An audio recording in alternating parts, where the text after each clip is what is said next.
Hello, Facebook. My name's Sanjana, Feel Good Treatments. Welcome to the latest video in my series, The A to Z of Anxiety, E for Energy and Emotions. So today I just wanted to talk about how our energy can affect us and how our emotions are a barometer for how our energy is. So everything that you see is made up of energy. Quantum physics is a new form of physics, maybe not that new, but a relatively new form of physics, which says that everything is made up of energy at a very tiny subatomic level, and the thing that connects them is electricity. And that's true of us as well. All our cells vibrate at a certain level, and when we experience things that challenge us, that cause a big reaction emotionally in us, it can then slow up or block our energy. So in the Reiki process, when I teach Reiki and I talk about the attunement process, which is where we're aligning your energy to the Reiki flow, one of the things that happens is during the attunement process is you get like a massive flush through of energy. And what that does is it clears out your energy space, which is made up of the space within your body as well as your etheric body around you and your auric body around that as well.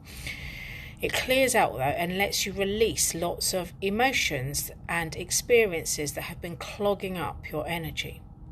So why is it important to have a clean energy? Well, a clean energy allows you to be your most authentic self.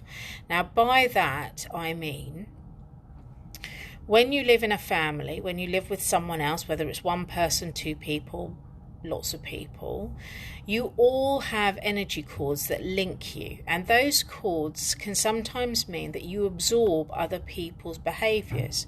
So an example would be if you know an adult who has teenagers and seems to act like a teenager too, both in the strops and in the giggles and everything, there's probably a bit of mixing of energy going on between the two people, and so their energy is not authentically their own. So that's why you want to keep your energy space really clean within your own body, because it can affect your own behavior. It can also make you feel not quite yourself. You'll feel like I'm not present properly, or I feel really cloudy headed or cloudy minded. And so you need to actively clean your energy yourself, all right? And I'll come on to that in a minute. I just want to talk about emotions. Emotions are your barometer for how your energy is doing. So if you're constantly feeling under pressure, overwhelmed, you're feeling panicky, you're feeling anxious, you're feeling like your heart is racing, so you're actually having a physical reaction to your anxiety, it is a really loud clanging, it's a clarion call to you that your energy space is not where it needs to be, which is in a calm, centered kind of way. So I want you to start paying attention to how your emotions are feeling. Oh, I've got two viewers. If you want to say hello, I'd love to see who's here. Hello.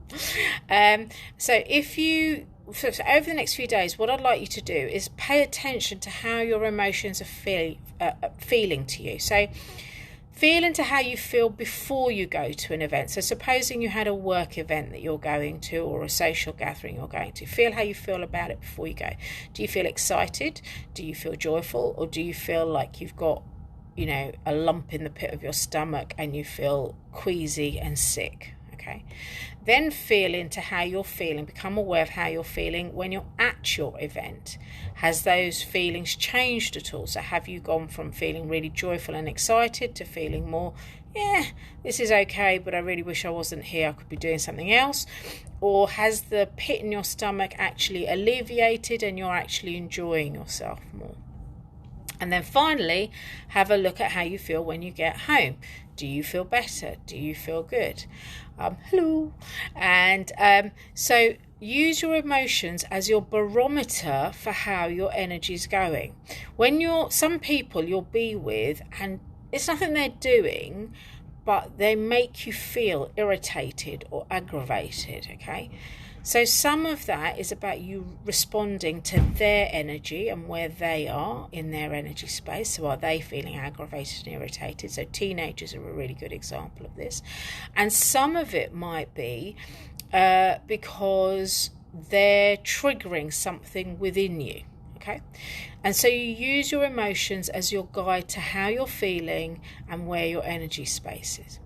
So simple ways of cleaning your energy include, and there are loads and loads of methods, and I'm not saying mine's the only one, but these are some of the ones you can try at home, and I'd love to hear, if you do, I'd love to hear how you found them. Did you feel a sense of relief? Maybe you'll feel a sense of lightness, maybe you'll feel just calmer and happier. Whatever it is, I would really love to hear from it. If you can put the comments under the video, that would be really great, because I'll know where to look for them. If it's something more personal, please DM me. I'm really happy to talk about that with you. So here are some methods. One is in the morning and in the evening, if you have showers, I want you to stand under your shower, allow the water to fall onto the top of your head so it streams down over you. And as it does, I want you to imagine from the shower head is also flowing golden light. And as that golden light flows down and touches your head, and it's gone through your etheric level and your auric level. Your aura is the space around you, your etheric level is the level above that. As it goes through and touches your head and then flows down your body, those golden lights are going to start clearing your aura, clearing your etheric body, and helping to clear your energy space. And I want you to imagine that this golden light with the water is traveling down the whole front of you, the whole back of you, down both sides, under your feet, and then draining down through the drain. So that's one method you can do. And I love doing that one because you can stand under the shower just for a couple of minutes with your eyes closed, really visualizing this. And don't worry if you can't see the colours, just know it's happening. Kind of say to yourself, pretend if it's easier, because that works just as well. Just kind of say, this is working for me, and I'm just allowing the golden light to flow down from my shower head with the water to just clean my aura out and wash my day away and set me up for a lovely evening or a lovely day. So that's one way. A second way is meditation. I'm going to actually be leading some meditations in my group, Goodbye Anxiety, Hello Happiness. If you haven't joined, please come and join us.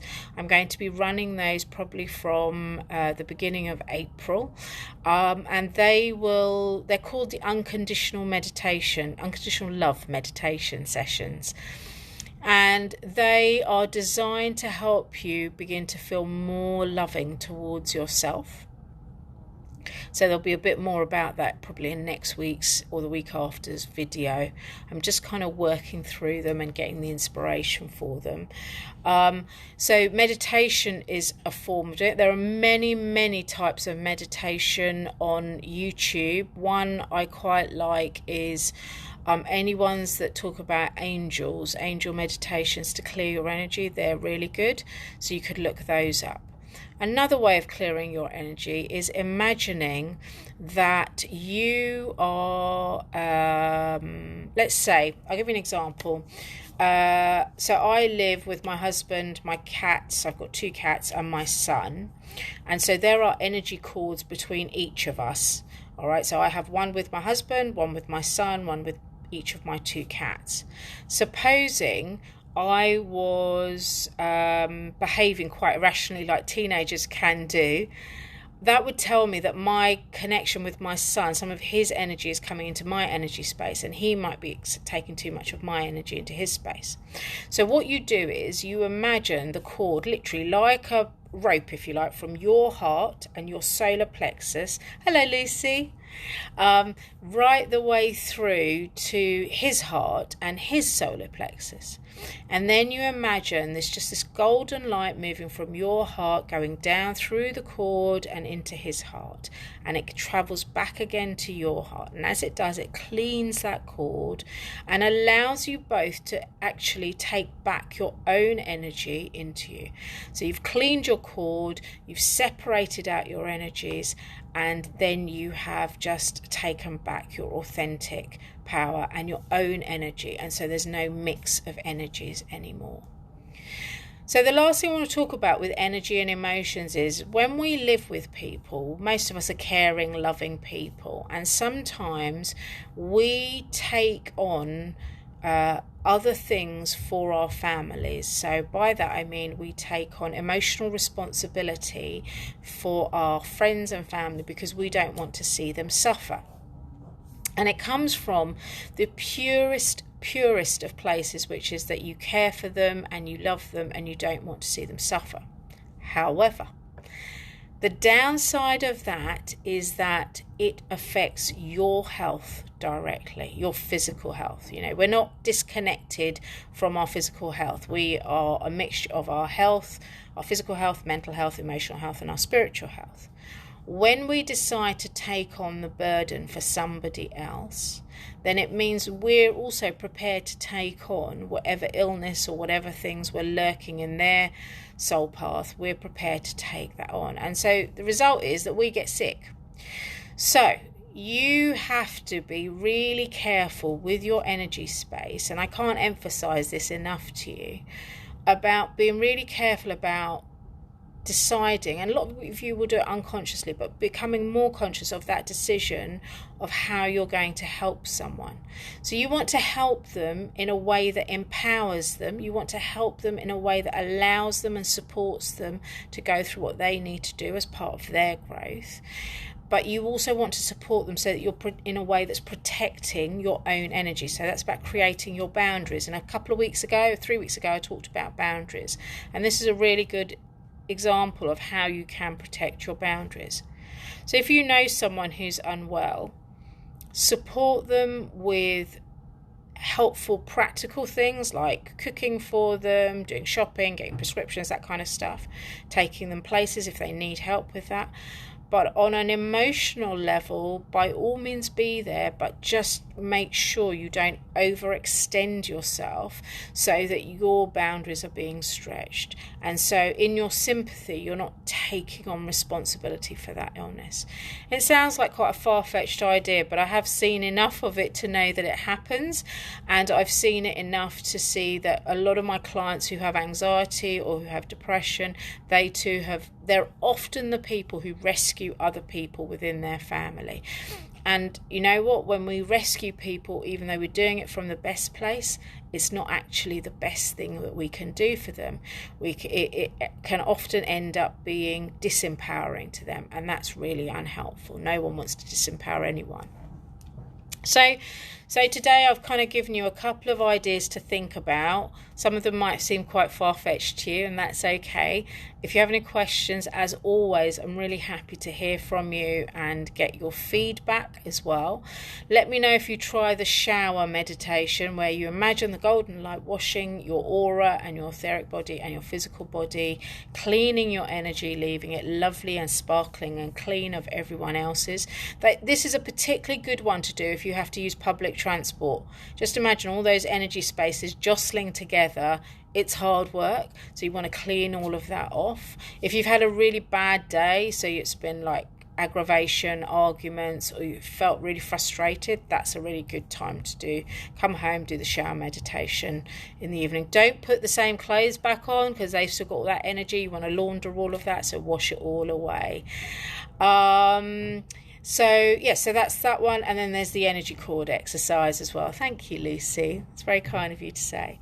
Okay, so the last thing I just wanted to talk to you about is in my group, Goodbye Anxiety, Hello Happiness. I am also asking people, I'm running a small competition to just get new members added in. There is a magic to group energy that comes through conversation, that comes through accountability, and comes through support, and a willingness to change and a willingness to get better. And so in my group, I'm running a small competition where I'm asking you to invite people in, and the person who invites the most in by a week on Thursday, I think it is, will receive a little prize from me. I'm keeping the prize as a little bit of a surprise. I'll reveal it maybe early next week. And I know a couple of people have kind of jumped on this. and are inviting away. So I would love for you to join us in the group if you're not already there. And if you know anyone with anxiety who's ready to let go of it, ready to embrace their happy life, then please do invite them. And my very last thing to say to you all is I just want to say thank you for all the lovely comments I've had about these videos. They're a bit of a leap of faith for me. And I've actually really enjoyed doing them, and I get quite excited after I finished. I come off live and I'm like, oh, I really want to do more. I've got to wait till next week. So yeah, thank you very much for all the comments, and I hope you keep enjoying it. All right, wishing you all a lovely Friday and a lovely weekend, and I'll talk to you soon. Take care now. Bye bye.